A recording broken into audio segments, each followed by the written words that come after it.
మనం ఈ వీడియోలో చంద్రబాబు నాయుడు గారి మానస పుత్రిక అన్నా క్యాంటీన్ ఘనంగా 6 నెలల క్రితం ప్రారంభించారు.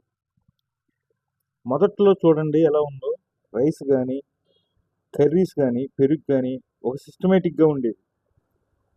ఇది రామచంద్రారెడ్డి హాస్పిటల్ దగ్గర ఉన్న అన్నా క్యాంటీన్లో నేను ఉన్న యాదలాభం వెళ్ళాను. ఇప్పుడు ఎలా ఉందో ఆ అమ్మాయి మాటల్లో చూద్దాం. పెరుగు అసలు ఇవాళ రాలేదా? వచ్చింది వాసన, పుల్ల వాసన అందుకని పంపించేసారు. పెరుగు రాలేదా అని అడిగితే వచ్చింది కానీ వాసన వచ్చింది, పంపించేసామని చెప్తా ఉన్నారు. అప్పుడు రైస్లో క్వాలిటీ కానీ, కర్రీస్ ఏమి లేవు, తింటే తినండి లేదా కొండి నా టైప్లోకి వచ్చేసింది. ఇది గవర్నమెంట్ కానీ ఎలక్ట్ అవ్వకపోతే ఈ విషయంలో ఈ గవర్నమెంట్కి బూమరాంగ్ అయ్యే పరిస్థితి. దయచేసి